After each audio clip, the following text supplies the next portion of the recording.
It's Variety Club, the reigning horse of the year, is finding another gear, and Variety Club, Poetry in Motion, wins the Lomrock Queen's Plate. Now, my sources in South Africa have been telling me for months to look forward to Variety Club, the best miler over there. I mean, his form last year was absolutely top draw. Yeah, I think we won 7 or 8 on the row, and he had a great year. And it was almost a sort of, I suppose, disappointment to export him and lose him, you know. But it's opened up another fresh challenge for him, and it's a great place to be, and you know, we're all very excited. Where did the driving force come from to come over here? The driving force came from, I think, very much, you know, he'd done just about everything he could do in South Africa. And while he was still young, in inverted commas, you know, the opportunity came up to export, and we decided to go with it. But very much from Marcus's racing manager, Derek Brookman, was very keen to have a go and get him out. You make it sound very easy, but of course exporting horses from there is a nightmare, as we know with Mike de Kock and what he's been through. No, it is an absolute nightmare. That's why I'm wearing my Mauritian top here. But it is a nightmare. You know, he was up in Durban, so he then has to travel 1,600 kilometres back to the Cape to do quarantine there, and then Mauritius, and then the UK, and then eventually get here. And you know, hopefully you've got your animal in one piece. And thankfully, he appeared to go through all that. We haven't had him out a little earlier in the carnival because I just wanted to spend that bit longer getting him more physically prepared. He's a big, heavy, bulky horse, and I felt the extra couple of weeks would just do him good.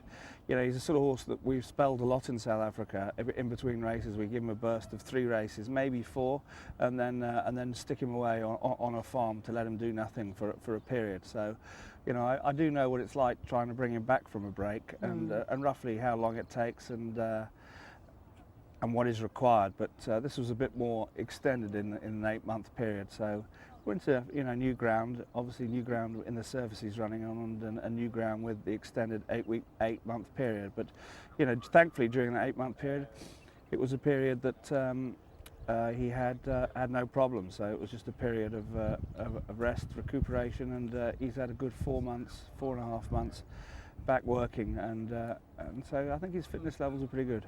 He looked like he was bouncing this morning on the track. Is he showing you the right signs? Yeah, he's showing all the right signs. You know, I couldn't really be happier with him.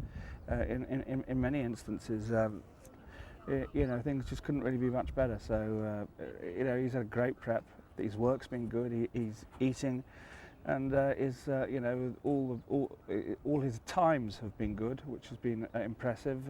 And the Stride Master information has been quite, not just useful, is a silly word, because it's incredibly useful, and that's been good. So yeah, he's been giving us all the right signs, but you know, you've always got to worry after 7 or 8 months off. And when you decided to bring him over here, how much of a help was it that Mike had the infrastructure in place and that his team had been able to look after him a bit for you? When you're doing one horse, it is just invaluable. You couldn't do it by yourself, you know, and so Mike's infrastructure is just invaluable, and his knowledge and inside information, and just his team, who have just been incredibly helpful. And as I said, it wouldn't be doable without him. And looking ahead, depending on how it goes this week, have you got an objective in mind for him for World Cup night? The answer to that is we do have objectives, but we don't know which one. You know, it all depends how he goes on Thursday on this fresh surface. So we'll see how what happens with that, and then go from there. You know, the duty free is the obvious target, a mile and a furlong on turf. But who knows? You know, he could just go and run real good on this, and then we have to make our mind up. And perhaps if this works out, we might see more Joey Ramsden horses here in the future? Yeah, very much so. You know, the plan is to try and do another one this year. A very good 3-year-old in South Africa called Red Ray, who's just sort of missed the boat a little bit in a couple of sort of races. So maybe we might do him as well. We'll just have to see. Hopefully things might get a little bit easier on the export front, and that would be nice. And that would mean, I think, a lot to everybody, wouldn't it? Not just you. Yeah, everybody. You know, we're basically in a trade restricted zone, and then when there is no trade, things stifle, don't they? And you know, we as businessmen and trainers need to trade.